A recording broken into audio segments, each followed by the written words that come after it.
Grin morning and welcome to the Grin. I'm your host, Kristen. On today's episode, we'll be opening the gate and entering Glasnevin Cemetery, located in Dublin, Ireland. So grab your favorite mug, cozy up, and let's take a dig into history. As winter slowly fades away this March, it's that time of year when everyone embraces being Irish for a day, or even an entire weekend, around March 17th. This episode may be released a day late when some might be still recovering from their celebrations, but I believe it's never the wrong time for a bit of Irish history. Ireland is widely known, yet misunderstood with many misconceptions about its past. One of the best places to begin uncovering or relearning its history is within Glasnevin Cemetery, the resting place of history in the country's capital, Dublin. I think there's an irony in the phrase of the luck of the Irish, when in reality the Irish have endured significant hardships throughout history, demonstrating remarkable resilience. The popularized holiday St. Patrick's Day sees many in the United States wearing green, decorating with shamrocks, and consuming considerable amounts of Guinness, all for a man most don't know much about in a country they've never stepped foot in. Now, St. Patrick is not buried in Glasnevin Cemetery. I mention this because while I'm about to share a brief history of the famous saint, this episode is not about his final resting place. Ireland, like much of northern Europe, was once pagan. St. Patrick is accredited with converting many to Christianity, establishing monasteries, churches, and schools across Ireland, along with a legendary tale of banishing all the snakes. There's countless versions of his story, his deeds, and his impact, but one crucial detail often overlooked is that St. Patrick was said to have been a slave at one point. Born in Roman Britain in the late 4th century, he was taken to Ireland against his will, a fact that has a certain amount of irony in it that Ireland's most celebrated saint by some was neither Irish by birth nor free for much of his early life. So why begin with a story of a man not buried among the 1.5 million souls in Glasnevin? Because it sets the stage for an important truth. While Ireland is deeply associated with being Catholic today, it wasn't always so. Its transition from paganism to Christianity was shaped by an enslaved man, foreshadowing centuries of struggle in a nation marked by more turmoil than luck.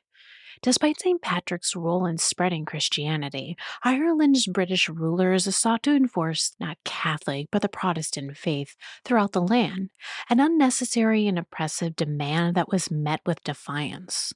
History has repeatedly shown that religious and racial divisions fuel hatred, and Ireland was no exception in its history. The Irish penal laws, enacted between the 17th and 19th centuries by the British, severely restricted the rights and freedoms of Catholics, fostering deep resentment toward British rule and Protestant Irish elites. The Irish Rebellion of 1641, though not solely religious, was a turning point, offering a brief glimmer of hope for Catholics. Then in the 1820s, the Catholic Emancipation Movement led to the repeal of discriminatory laws, finally allowing the establishment of Catholic burial grounds and more Catholic rights. Glasnevin Cemetery itself, founded in 1832, was revolutionary for its time as a burial ground open to all faiths. This was no small feat, as even centuries after Ireland's conversion to Christianity, the Irish people were not fully converted to the will of the ruling monarchy, and religious freedom wasn't a right. Had it been just 15 years earlier, Glasnevin Cemetery would not have existed in the inclusive form it took in 1832. When its gates finally opened, they symbolized more than just a burial ground. They marked a step toward religious equality and a land that had long been denied it. It's only fitting that within these grounds rests not just one of Ireland's fiercest champions for her rights, but several who fought and formed the very modern Ireland we know today.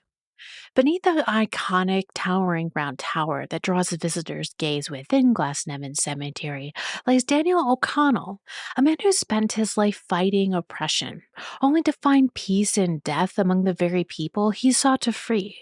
Known as the Liberator, O'Connell carved his name into Ireland's blood-stained history, securing Catholic emancipation, but failing in his greater dream of repealing the Act of Union. Born in 1775 in a land where his faith made him a second class citizen, O'Connell rose from the shadows of Britain's rule to become Ireland's most powerful voice. A brilliant lawyer and a master of mass movements, he led the charge against the penal laws, mobilizing the Irish like no one before him. His victory came in 1829 with the Catholic Emancipation Act, allowing Catholics to hold office. One battle won, but the war for Ireland's freedom was far from over. After emancipation, O'Connell set his sights on a greater prize, breaking the chains of the British rule by repealing the Act of Union. His weapon of choice was peaceful protests, massive monster meetings that rattled the British establishment. But the British Empire doesn't break so easily. The movement was crushed, and in 1844, O'Connell himself was thrown into prison. The man who had freed so many now found himself caged. The fight of a continuous successions of fight after fight took its toll. By 1847, as Ireland starved under the horrors of the Great Famine, O'Connell, once a lion in the courts and on the streets, was a broken man. Seeking solace, he set out on a pilgrimage to Rome, but never made it, dying in Genoa on May 15, 1847. His dying wish before he passed was that his heart was sent to Rome while his body returned to Dublin for burial, a final request that was granted. Glasnevin Cemetery itself is a part of O'Connell's legacy. The cemetery's very founding in 1832 was a defiant act against Protestant rule, ensuring Catholics could be buried with dignity. It's fitting then that he rests beneath its soil, surrounded by over 1 million souls, many who lived and died under the very oppression he fought against. His tomb is sealed beneath Glasnevin's tallest tower, a silent monument to his victories, his failures, and his unfulfilled dreams of an Ireland still haunted by its past. Visitors come, some in reverence, others in mourning for what might have been, but one victory seen by all is the very ground visitors' feet walk upon today. The cemetery was designed using Lawton's system for measuring graves, ensuring the most efficient use of space to accommodate as many plots as possible. This has plots and sometimes graves or even coffins right next to each other toe to toe with very little space or none at all. What started as a modest few 9 acres has since been expanded to 124, enclosed by towering walls and gated entrances, making it Dublin's largest necropolis. With Dublin's population at 1.3 million, the 1.5 million souls within Glasnevin's walls now outnumber the living. Each grave on the ground faces east, adhering to the Christian tradition that Christ will return from the east, and the dead will rise to meet him. While the cemetery welcomes all religions, this practice is still maintained, both as a nod to tradition and to optimize the original layout of the burial ground. Remarkably, maps of the cemetery's earliest days have been preserved and are safeguarded within its museum. Who, what, and where are all questions found within his records. As a Victorian-era garden cemetery, meticulous records were kept, documenting details such as occupation, religion, social status, and even causes of death. These records provide historians with invaluable insights into the eras, painting a vivid picture of Ireland's past we can revisit time and time again. One of the first things visitors notice upon arrival is the modern museum, a glass-like castle towering over the historic grounds, bridging the divide between the living and the dead. Its sleek glass facade starkly reflects the weathered stone of the past, a striking contrast that speaks to Ireland's deep commitment to its history and remembrance. A powerful moment in the documentary 1 Million Dubliners captures this sentiment perfectly. When asked where Ireland's history can be found, a caretaker simply gestures toward the cemetery and replies, "You're looking at it." The moment resonated deeply with me as I watched the film. As someone who loves history and cemeteries, it was a profound moment of this place is not just about death. It's about acknowledgement. The people buried here, like all those who came before us, are not just names on headstones. There are history. Visiting any burial ground is more than just stepping into the past. It's a reminder that history is still alive within us, woven into our everyday lives. One that the caretakers of Glasnevin fully realize and preserve each day, while helping fellow Dubliners with the inevitable fate that awaits us all, death. For its first few years, the cemetery was primarily used for pauper burials. However, 10 to 20 years later, it became a more notable resting place for those of higher status. The graves closest to the entrance are the most expensive, with plots further away being significantly more affordable. The first recorded burial on the grounds was of an 11-year-old boy, Michael Carey, in 1832. Ireland's historic famine in the 1840s, which many learn about in primary or elementary school, has a sober presence on these grounds. A mass grave unmarked and holding nearly 800,000 souls is a testament to the tragedy. Later, an additional 13,000 victims of the cholera epidemic were also buried here, further increasing the staggering number. A green space enclosed by a black iron fence is the only marker for those tragically lost, unknown souls but deeply moving to all those who visit. Many visitors come to pay their respects to the charismatic Michael Collins, famously portrayed by Liam Neeson in one of Hollywood's films and featured in other numerous films and documentaries about Ireland's fight for independence. Collins was a revolutionary leader, soldier, and politician, instrumental in Ireland's struggle for independence. His legacy remains a cornerstone of Irish history, shaping the nation's fight for self-rule and its political landscape. Born in Woodfield, County Cork, Collins was one of the youngest of 8 children. His father, a fervent Irish nationalist, instilled him a deep sense of patriotism before passing away when Michael was just 6 years old. Educated in Clonakilty, Collins moved to London in 1906, where he worked as a clerk and became involved in national movements, such as the Gaelic League and the Irish Republican Brotherhood, known as the IRB. Collins returned to Ireland in 1916 and played a role in Easter Rising, serving as an aide-de-camp to Joseph Plunkett in the General Post Office. Arrested and interned in Frontenac, he emerged as a key figure in the movement upon his release. By 1919, Collins had become the Director of Intelligence for the Irish Republican Army, the IRA, and played a crucial role in the War of Independence. His guerrilla tactics included the infamous Squad of Assassins, were highly effective against the British forces. The British government placed a £10,000 bounty on his head, but he remained elusive and uncatchable. Collins was a negotiator of the 1921 Anglo-Irish Treaty, which established the Irish Free State as a dominion of the British Commonwealth. Although it fell short of full independence, he saw it as a freedom to achieve freedom. The treaty split the nationalist movement in two, though, leading to an Irish Civil War. As chairman of the Provisional Government and commander-in-chief of the National Army, Collins sought to unify Ireland, but was opposed by anti-treaty forces.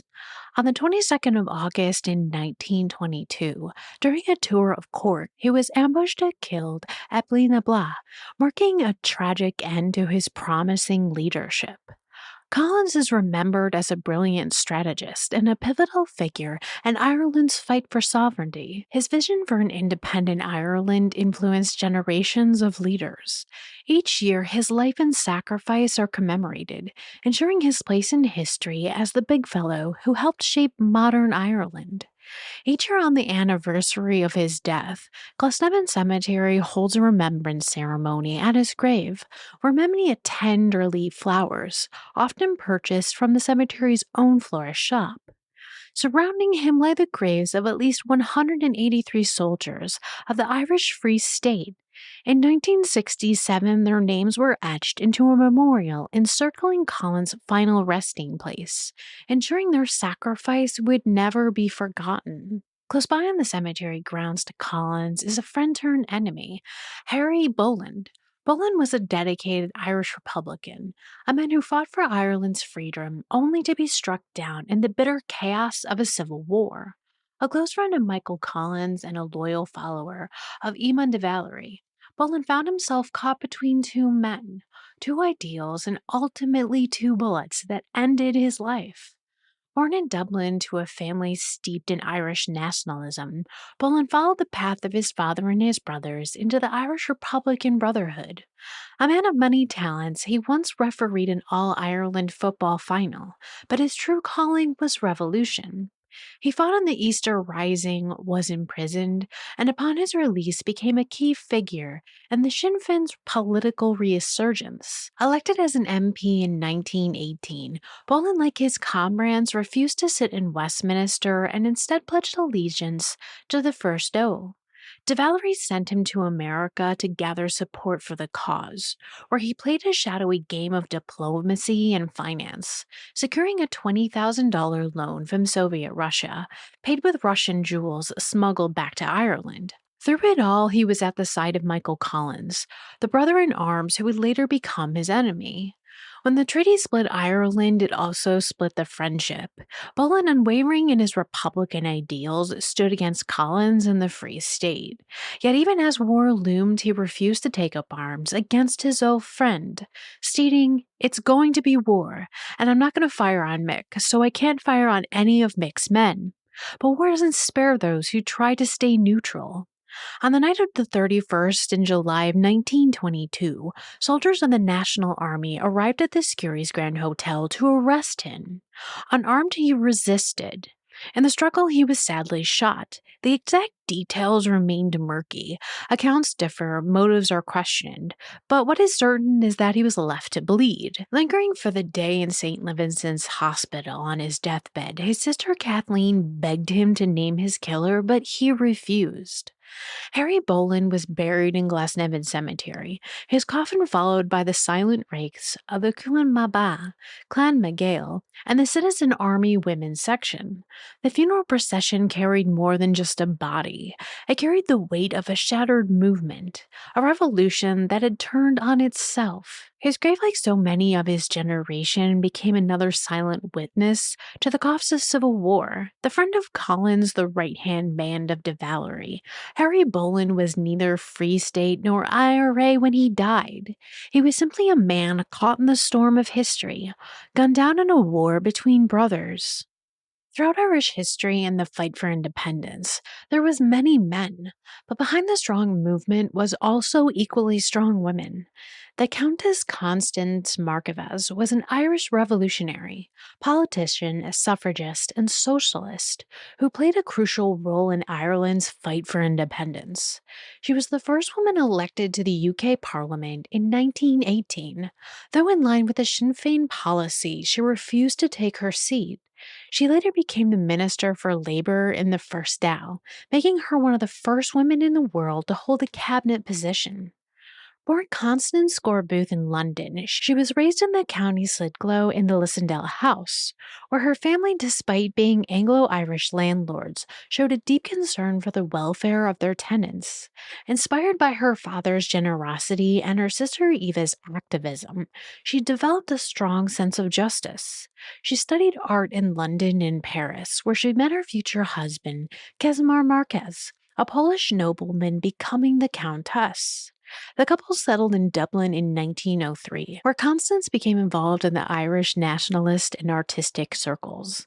Markievicz joined the Sinn Féin and founded Fianna Éireann, a nationalist youth organization. She later became a leading member of the Irish Citizens Army, fighting alongside James Connolly in the 1916 Easter Rising. Stationed at St. Stephen's Green, she's said to have fired on British forces, making her one of the most active female combatants.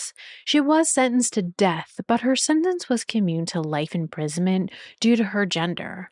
Released in 1917, she remained committed to the fight for Irish freedom. Elected as an MP for Dublin St. Patrick's in 1918, she joined other Sinn Féin representatives in forming the First Dáil.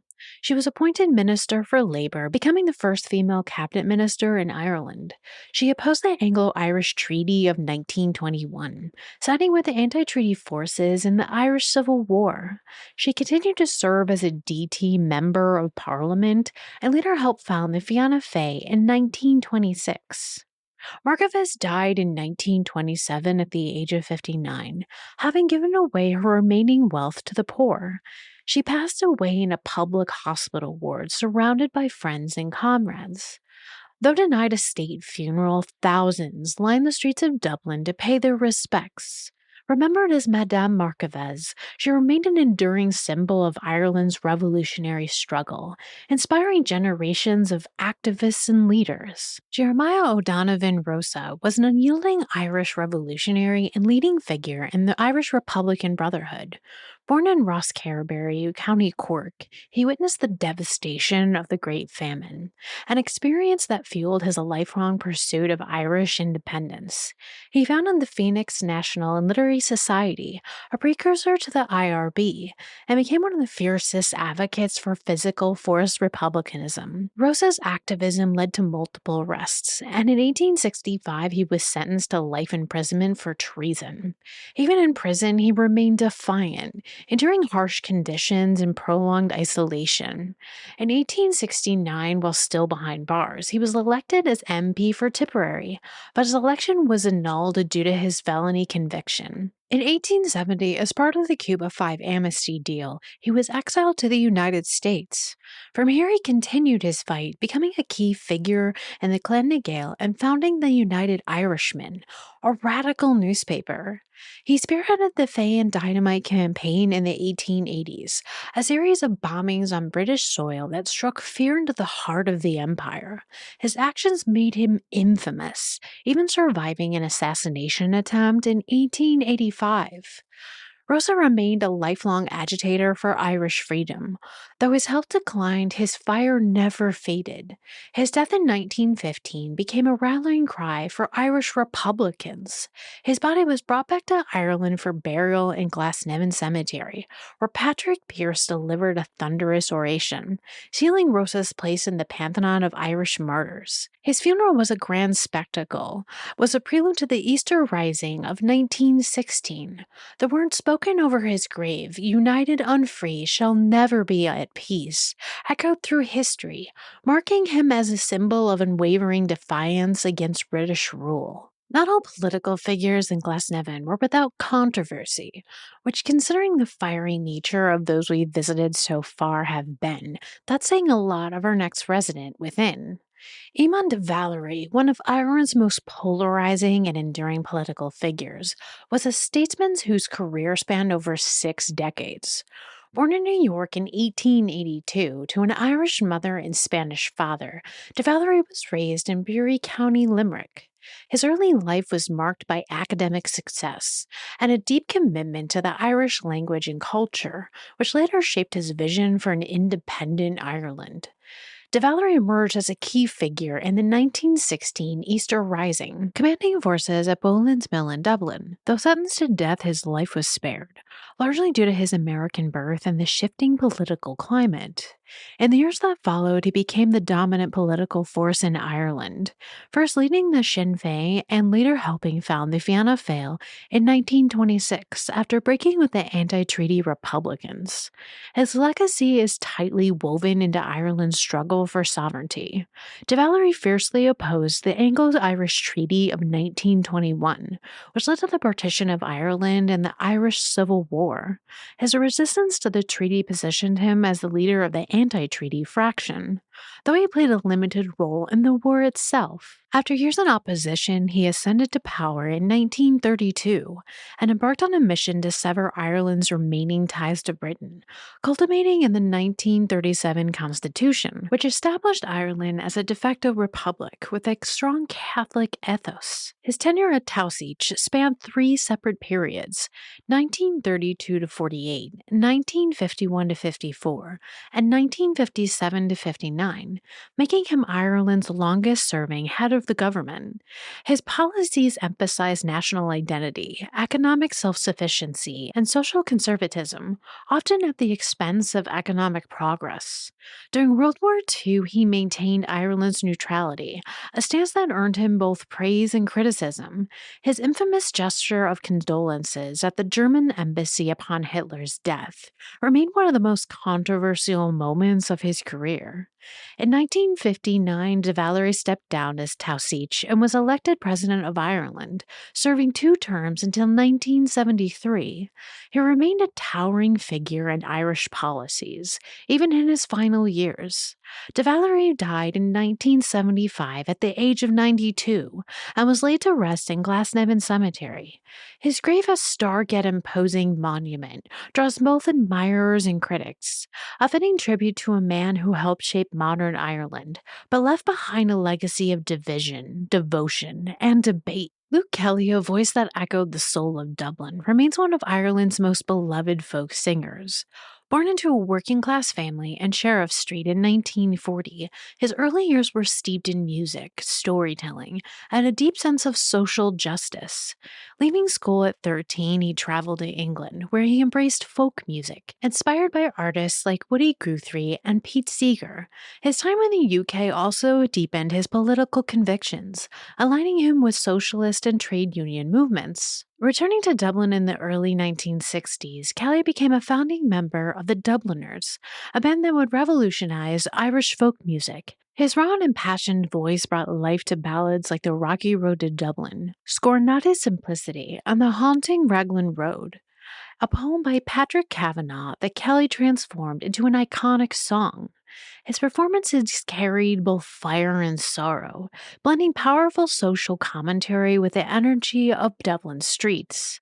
But fame took its toll. Kelly struggled with alcohol and increasing health issues throughout the 1970s. His decline became painfully evident when he collapsed on stage in Cork in 1980. A brain tumor was diagnosed, and though he bravely continued performing, his condition worsened.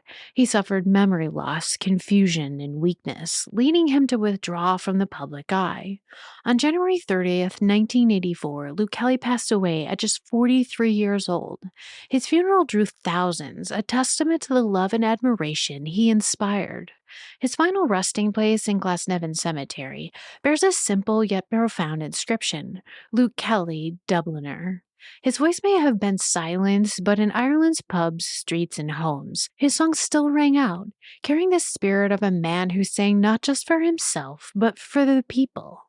Charles Stewart Parnell, one of the most formidable political figures of the 19th century Ireland, is also within Glasnevin Cemetery. A nationalist leader and member of Parliament, he steered the Irish Parliamentary Party to hold the balance of power in the British House of Commons during the turbulent years of the Home Rule debates. Revered for his skill in uniting constitutional, radical, and agrarian movements, he was equally known for the dramatic downfall that followed revelations of his long-standing affair. Born into a privileged Anglo-Irish Protestant family, Parnell became a champion of land reform, founding the Irish National Land League in 1879.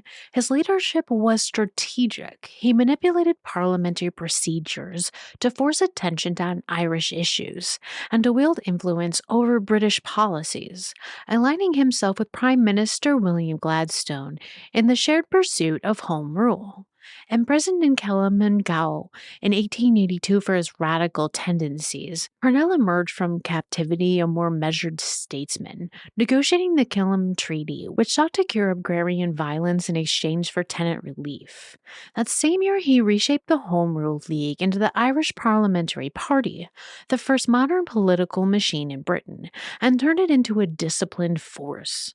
By 1885, Parnell's power was undeniable. His endorsement determined the fate of British governments, and his influence forced the Home Rule onto the political agenda. Even when accused of complicity in the infamous Phoenix Mark murders, his name was ultimately cleared when the Times allegations were exposed as forgeries. Parnell's dominance ended not through politics, but through scandal. In 1890, Captain William O'Shea filed for divorce, naming Parnell as the co-respondent and revealing his decade-long affair with O'Shea's wife, Catherine.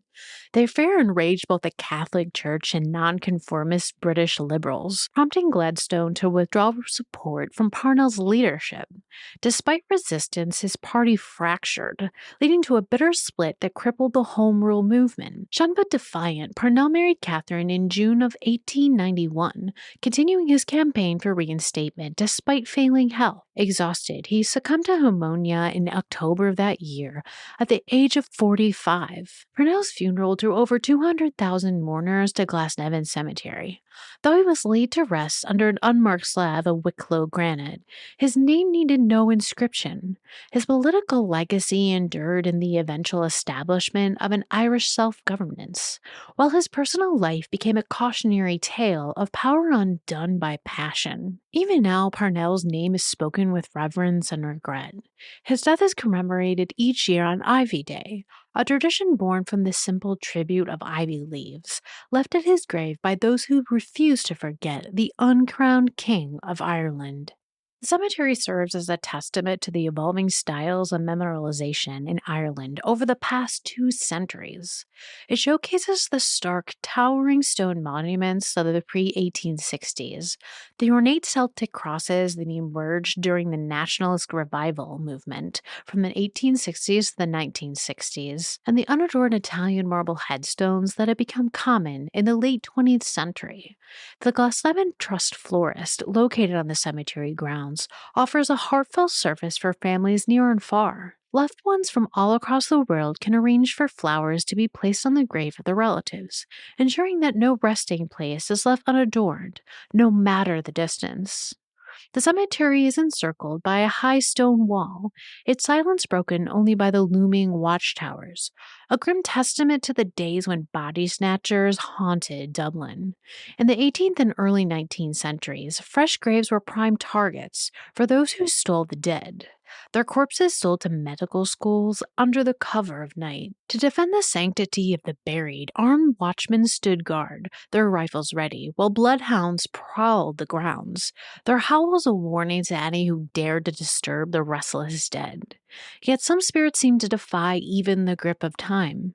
Behind the cemetery stands John Kavanagh's, known as the Gravediggers, were those who labored among the dead which sought refuge and drink. Gravediggers would announce their arrival with a shovel of the earth against the pub's wall, an eerie ritual that lingers in memory like an echo of the past. But it's not only the living who gather here. Among the million souls buried beyond the wall, one seems unable to leave. A lonely figure, an elderly man in a tweed suit, appears at the bar, quietly nursing his pint. No words, no recognition, only the slow, inevitable moment that when he rises, steps away, and vanishes through the wall, returning to the graveyard that never truly let him go. In 2009, the Glasnevin Trust, in collaboration with the Commonwealth War Graves Commission, undertook the task of identifying the graves of Irish service personnel who lost their lives while serving in the Commonwealth forces during the 2 World Wars. Their names were inscribed on 2 memorials, which were rededicated and relocated in 2011 near the cemetery's main entrance. A cross of sacrifice was later erected as part of a joint Irish-British commemoration marking the centenary of the First World War. As of 2019, 215 service members from both wars have been identified and honored within the grounds. A place of sorrow and remembrance, the Angel's Plot is where miscarried and stillborn children were laid to rest within. Out of deep respect, no tourists pass through this area, leaving it in solemn quiet. In keeping with past traditions, mothers do not attend the burials.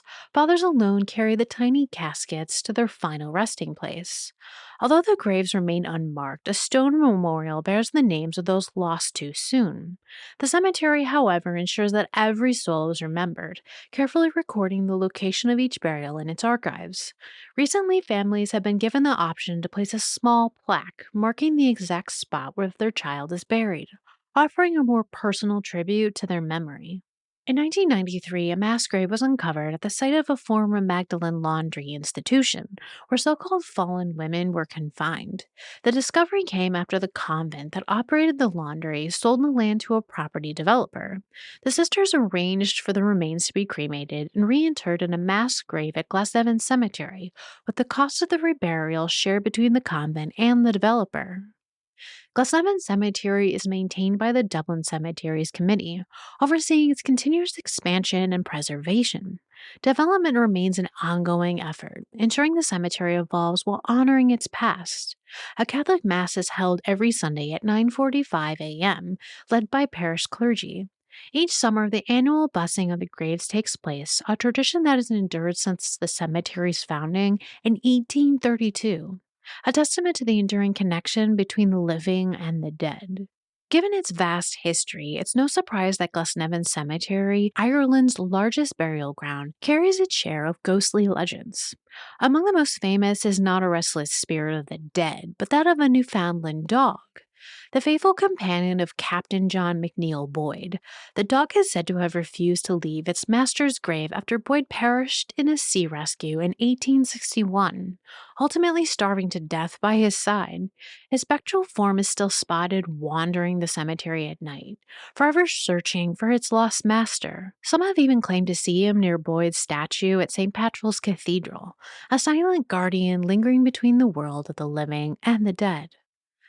A cemetery with over 1 million people must have some sort of murder or tragedy, too, right? On a September evening in 1852, Sarah Marie Curwen met a grim fate on the desolate shores of Ireland's Eye, a small, wind-battered island off the coast of Dublin. She arrived that day with her husband, artist William Burke Curwen, on what seemed to be a simple outing. He to sketch and she to swim. But when the boatman returned to collect them, only Curwen stood waiting. His wife, he claimed, had vanished into the sea.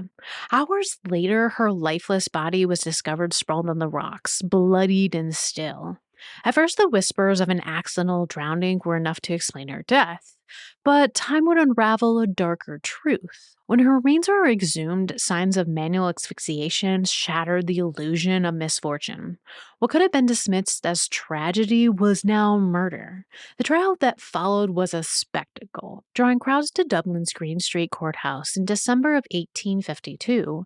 It was revealed that Curwen, far from a grieving husband, had long maintained a second home in Sandymount with his mistress, Maria Theresa Kenny, and their 8 children.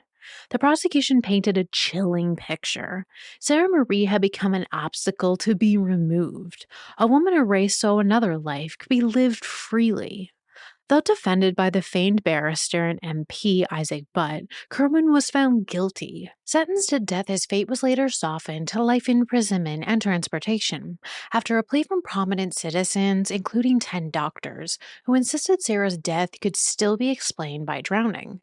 Banished to the imperial fortress colony of Bermuda, Curwen toiled in the brutal labor camps of the Royal Naval Dockyard, where Irish convicts had been sent before him. Meanwhile, the bleak cliffs of Ireland's Eye, once a place of leisure, became a macabre landmark, drawing morbid sightseers eager to stand where Sarah Marie Curwen had met her cruel and lonely end. Yet that's far from the strangest story of Glasnevin to come. On July 31st in 1853, Marie Higgins was laid to rest by her husband, Charlie Higgins, in what seemed to be a proper, respectable funeral at the time. Her husband honored her with a 2-day wake, typical of the time, and a closed coffin and mourning coaches to the cemetery. In 2 years, that would all change when a woman walked into a solicitor's office on Nassau Street in Dublin and calmly declared she was Marie Higgins. In pure disbelief, no one believed her, but it wasn't a joke. Officials dug up her grave in Glasnevin Cemetery seeking answers, cracking open her coffin, discovering just soil and stones within. It turned out Maria had spent the past 2 years hidden away in a basement, all because her loving husband had convinced her to fake her own death. But why? It was all down to money. Maria had been left £500 in a will, a serious chunk of change at the time. But there was one catch. The money would only be released when she died. And rather than to wait for that to happen naturally, Charles Higgins decided to speed up the process without actually losing his wife. He bribed a local doctor with £10 and a bottle of whiskey to sign off on a fake death certificate. Then, with a perfectly staged funeral and a coffin full of dirt, he pulled off one of the most bizarre frauds in Dublin's history. But Maria had had enough. After 2 years of hiding in the shadows, she came clean, exposing the entire scheme. Maria managed to avoid going to prison, claiming she had acted under her husband's influence. Charles and his conspirators weren't so lucky, though. They were convicted of fraud and locked up. And then in the ultimate twist, Maria actually died years later on July 24th, 1871. And this time it was for real, going right back to Glasnevin Cemetery, just a stone's throw away from the site of her original fake funeral.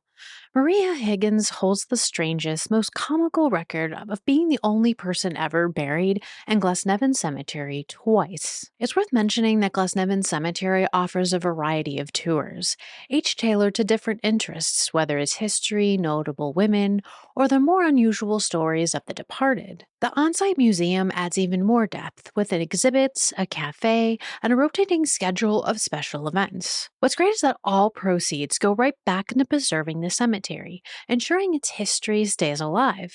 If you can't make it to Glasnevin in person, the 2004 documentary 1 Million Dubliners offers a beautifully crafted tour of the grounds. But what truly makes the film unforgettable is historian Shane McThomas. His passion for Glasnevin is undeniable, turning what some might see as just a cemetery into a living, breathing part of Ireland's history. Every moment he's on the screen, you feel his deep love for the grounds. It's contagious, and it completely reframes the way you think of cemeteries and the stories they hold. The film also highlights that Glasnevin isn't just for those in mourning. It's a place for everyone, from school children to lifelong history buffs. Tragically, Shane McThomas never got to see the finished documentary, but in many ways it stands as a tribute to a man who, through his tours and storytelling, unknowingly impacted so many lives. 1 Million Dubliners is available to rent on Apple, Amazon, and YouTube. As a gated keeper of stories, a silent witness to generations lost, and the echoes of its residents of the lives they left behind, Glasnevin serves many roles, cultural, historical, and deeply personal. Here, grief and memory intertwined with the cold embrace of stone and earth. Some visit weekly, tending graves with quiet devotion, whispering to those who can no longer answer. Others come not for loved ones, but for strangers, pausing before names they never knew, offering silent acts of remembrance. Whether out of love, duty, or reverence, each visitor leaves behind a trace of something greater. A connection to the past, a recognition that the dead are never truly forgotten and still alive within its gates, waiting for you to enter. So I hope St. Patrick's Day becomes more than a day about a man, but a nation full of history, personal legacies of women and men who helped shape it into the Ireland we know today, and historians like Shane McThomas, who deserve a place of remembrance. The grave grind for Glasnevin Cemetery was a cortando from Unfiltered in Dublin. For more honorary grinds in the area, please visit the-grim.com. For now, we're closing the gate on Glasnevin Cemetery. We hope you enjoyed our dig into history. If you did, subscribe today to join us next time when we open the gate on the Grim.